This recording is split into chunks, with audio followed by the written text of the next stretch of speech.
This video is brought to you by Loot Crate. Follow the link in the description and use the promo code also in the description to get $3 off your first crate.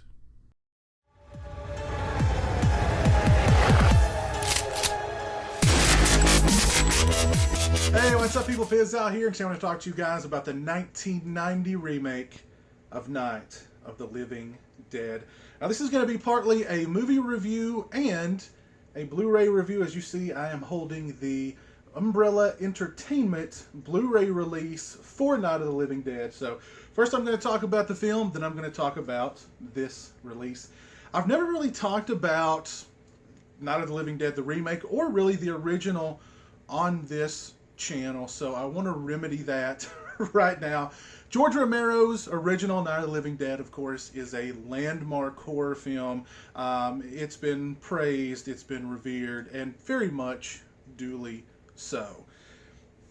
Night of the Living Dead, the 1990 version, the remake directed by Tom Savini, is a movie that I think kind of gets lost in the shuffle. I don't hear a lot of people really talking about this film, and I don't really hear this film brought up even in the topic of remakes. Now, again, it was released in 1990. This was long before the the remake trend, whatever you want to call it, that really hit home in the early 2000s with the Texas Chainsaw Massacre remake.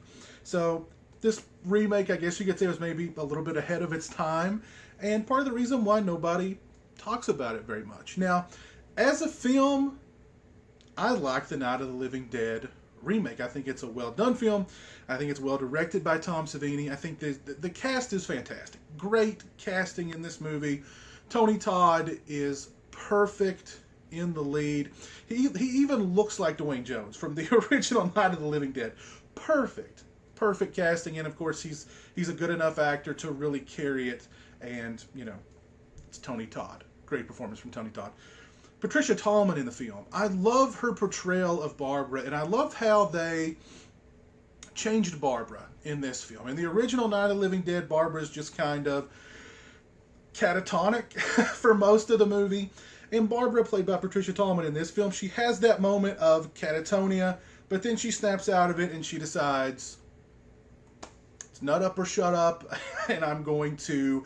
she either loses her mind completely or, finds it within herself to fight back. Either way, she turns into an ass-kicking heroine. And I really like her performance in this movie. I really like that arc from, she starts and she's very much conservative, school, marmish looking, kind of character. And by the end of it, she is a badass. So I really like that character arc for her. I think Patricia Tallman does a phenomenal job in this movie. I think she steals the movie. Tom Towles is in the movie. You hate him in this movie, but that's the point. And he is excellent in this film. William Butler, just great cast all around. A really, really well cast film. And I think as a remake, Night of the Living Dead 1990, it has enough originality. It throws enough curveballs at you here and there to pay homage to the original Night of the Living Dead, while kind of carving its own path and doing things differently. And I've always appreciated that about the film, and really enjoyed that, especially toward the end. I like the differences that they threw at us toward the end of the 1990 remake. The practical effects, the zombie makeups, I think look really good in this film. It's dark, it's bleak, it's still got that bleakness from the original film. I just think all in all, it's a pretty good remake and just a pretty good movie overall. It's got some issues, but overall, I do really like Night of the Living Dead, the 1990 remake. As I said, great cast. I think Tom Savini, of course, was the perfect choice to direct the film. He and George Romero had a long relationship. As, of course, George Romero is the filmmaker and Tom Savini as his special makeup effects guy. So he was the perfect choice, I think, to direct this. I think he did a great job directing the film. I think it's well made. It's got that great bleak look to it. Keep doing that. And again, great performances, great cast. Really like the special makeup effects in the film overall. I think it's a good remake. I think it's just an overall pretty good movie in and of itself. Now, as for the Blu-ray, this movie, of course, got a very, very controversial Blu-ray release here in the States and I think in Canada several years ago from Twilight Time Entertainment. Very controversial release. Maybe shouldn't have been released at all. A lot of people, that release left a bad taste in a lot of people's mouths. If that is the only Blu-ray that you've ever seen, or if you were one of the people who were fortunate, or well, I guess unfortunate enough to get your hands on that Blu-ray for Night of the Living Dead, you can toss it aside. This is a much better release from Umbrella Entertainment. I love there's a reverse, this sleeve here reverses, and there's some original artwork here that I think is really cool. So I'm going to pull it out for you guys to check out. I just think that looks really cool. That's some really cool new original artwork. I think I might flip it inside out, and I think I'm going to do that right now as a matter of fact. So that is going to be my new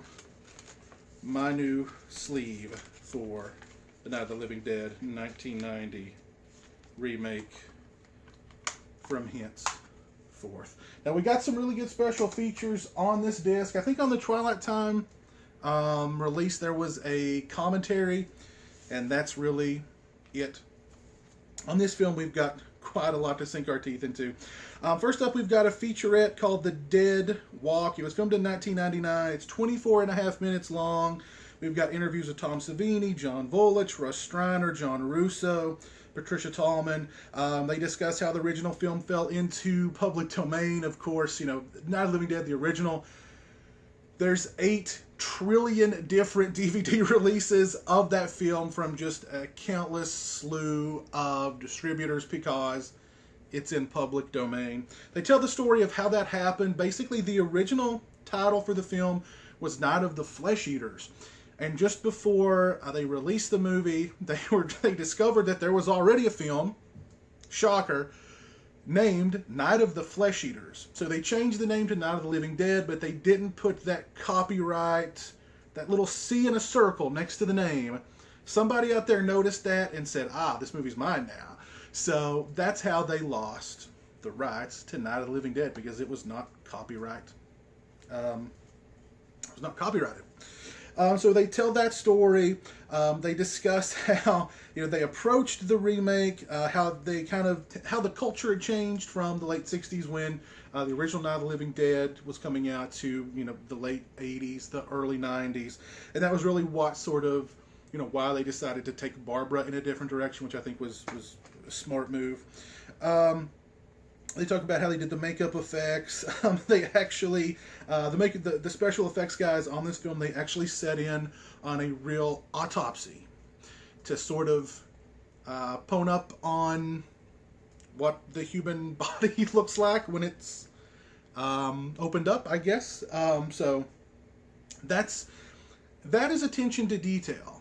That is loving your craft when you sit in on a real autopsy before you do the effects in a zombie movie. That is, that's dedication. They discussed the issues that they had with the MPAA when they were trying to release the film, and how basically every headshot in the movie had an accompanying squib in the back of the people's head that shot blood and stuff out. Pretty much all those got removed, and a lot of it was really trimmed down, and a lot of the blood and a lot of the gore is just not in the movie, strangely enough.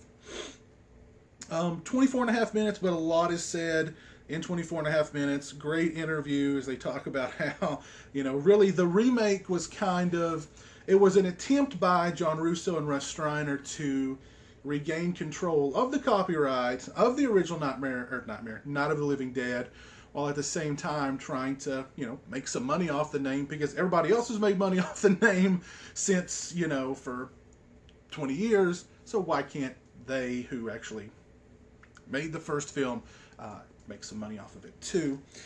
We've also got an interview with Tom Savini conducted in 2016, I believe, with Michael Felsher. 28 minutes long. Very, very in-depth interview here with Tom Savini. He discusses how Romero approached him to direct the film. He discussed how he was inspired by Aliens to make Barbara a stronger character in the remake. Discusses some of the creative differences he had on set with George Romero while making the movie.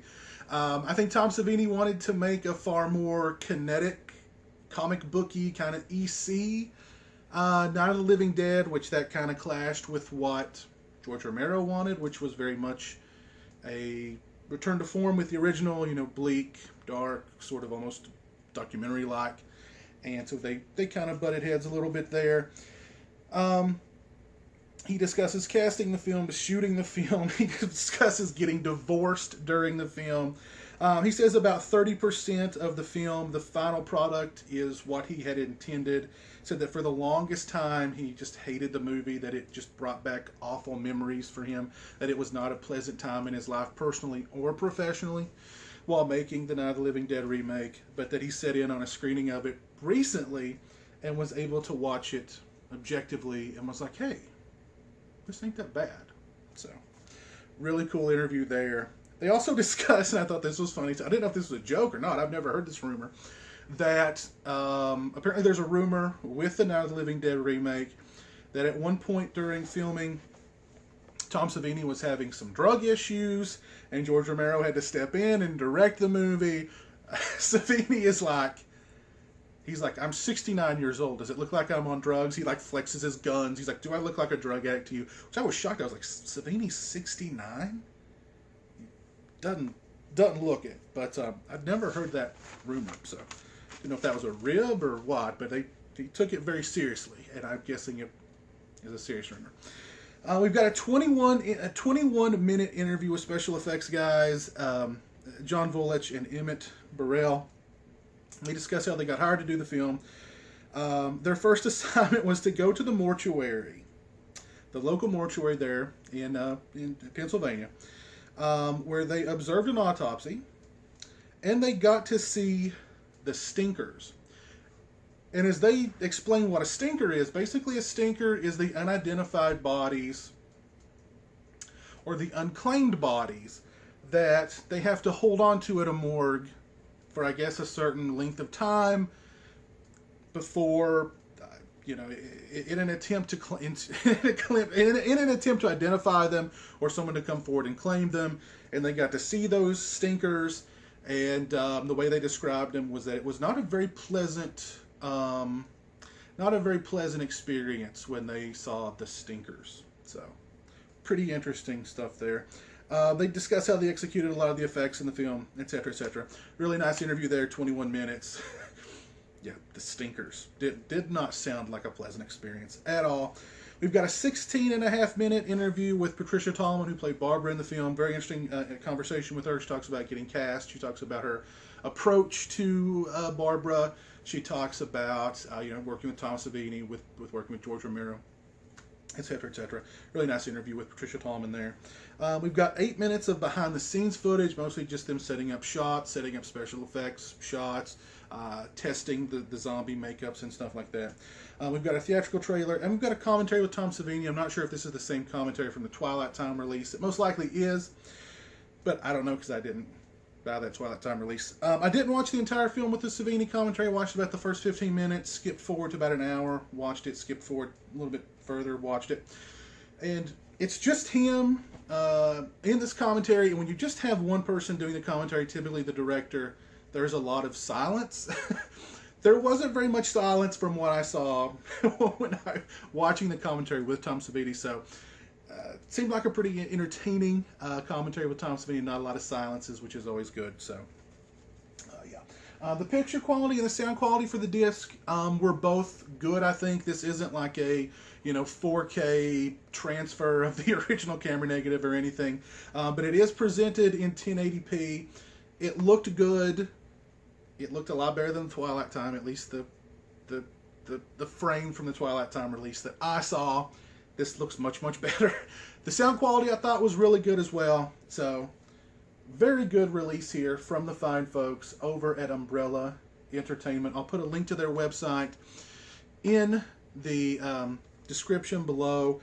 This is a Region B locked disc, so you will need a Region B player or a Region Free player if you live in the US, Canada, etc. to play this disc. But this is definitely worth picking up. If you're a fan of Return of the Living Dead, or Night of the Living Dead, I'm sorry, the 1990 remake, this is the Blu-ray to own. Head over to Umbrella Entertainment's website and pick up your copy today. Yeah. Thanks so much for watching. I appreciate it. If you've got this release, please let me know what you think of it in the comment section below. If you were unfortunate enough to buy that Night of the Living Dead remake Blu-ray release from Twilight Time Entertainment, I promise I'm going to stop talking here in a minute. Let me know what you thought of it in the comments section below as well. As always, thanks so much for watching. I appreciate it. Take care, and until next time, peace.